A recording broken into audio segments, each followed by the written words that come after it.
Salut à tous, dans cette vidéo, présentation d'une analyse de match pour Zach qui évolue au poste d'avant-centre dans le club de Nanterre. Allez, c'est parti. Alors, première situation, ballon aérien, et là je comprends pas trop le geste qu'il a voulu faire et je pense qu'il aurait dû dévier de la tête tout simplement. Ensuite, on a une situation où il y a touche à l'opposé, et là l'appel de balle est très bon pour proposer une solution sur le côté.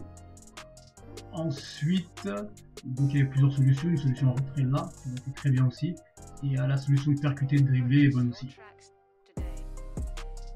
Situation suivante où là il est très bien placé entre les défenseurs et il réalise l'appel dans l'espace, et tout de suite ça met la défense en difficulté. Là, le contrôle est assez moyen, mais après le ballon est bien tenu, avec une bonne percussion. Dommage il passe pas, mais la percussion était intéressante. Alors sur cette situation, pour tout vous dire, je n'ai aucune explication de ce loupé. Donc des fois, voilà, il y a des choses comme ça qui arrivent et des loupés qui sont juste simplement inexplicables. Action suivante, donc je vous laisse regarder ce qui est pour moi une action de très grande qualité vu la distance à parcourir, et même si la finition est un peu chanceuse, je trouve que la lucidité qu'il a eu sur cette action est très remarquable pour la mettre au fond. Autre chose qui est également très intéressant sur cette action, je trouve, c'est cette projection vers l'avant et cette réactivité de faire l'appel une fois le ballon récupéré. Donc c'est-à-dire le ballon a été à peine récupéré. Là, ce qu'il a fait de très bien, c'est de se projeter rapidement et de réagir rapidement avec un appel dans la profondeur. Situation suivante, situation basique que tout avant-centre doit maîtriser, c'est-à-dire contrôle dos au but avec qualité de remise.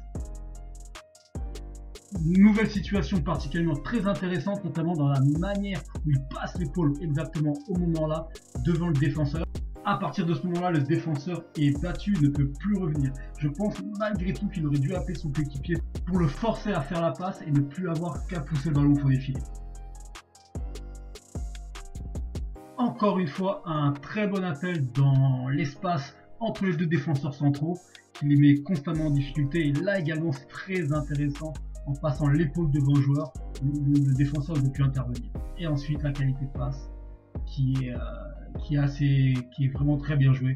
Il y a la finition de vraiment une belle action.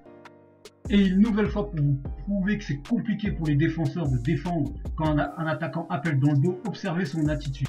Il doit prendre en considération le ballon, l'appel de l'attaquant, ce qui lui rend la tâche vraiment très difficile, en plus de son positionnement de courir vers son but. C'est très difficile pour un défenseur.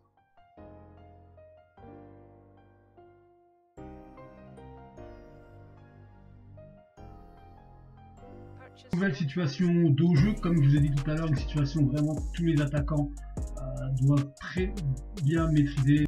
Être en mesure de résister à la charge du défenseur, être juste techniquement et ressortir le ballon proprement. Autre action, je pense une nouvelle fois, il aurait vraiment dû mettre la voie pour obliger le passeur à le servir. Malgré le mauvais choix de son partenaire, il est resté à l'affût et a suivi. Donc ça c'est pareil, c'est un but typique d'avant-centre, d'être toujours à l'affût. Sur cette action, sa position de départ est bonne, mais je pense qu'il aurait dû réaliser quelques appuis d'ajustement en s'écartant afin de créer un plus grand angle de passe à son partenaire. Nouveau déplacement également très intéressant, une nouvelle fois avec un déplacement entre les deux défenseurs centraux. Et là, une bonne passe qui est malheureusement mal exploitée, mais l'action et le déplacement est très bon.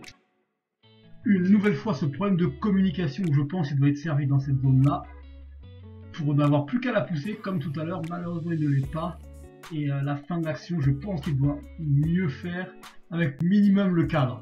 Cette fois-ci, situation dos au but, et là le positionnement est vraiment intéressant en s'appuyant sur le défenseur.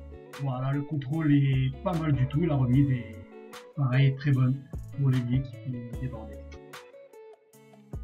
Cette fois-ci, il y avait un coup de pied arrêté pour l'équipe adverse. Là, donc dégagement de la défense.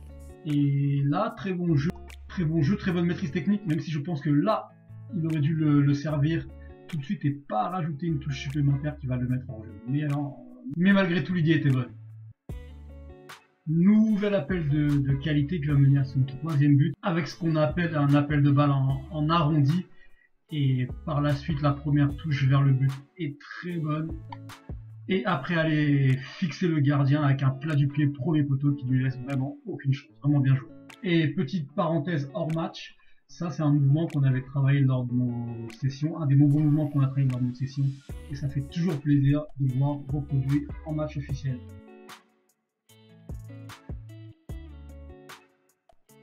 Donc retour au match, avec une situation cette fois-ci sur centre, et là je trouve que l'appel au premier poteau est bien joué, même s'il ne reçoit pas le ballon, mais le fait de se déplacer au premier poteau apporte une solution au porteur du ballon et met le défenseur dans la confusion.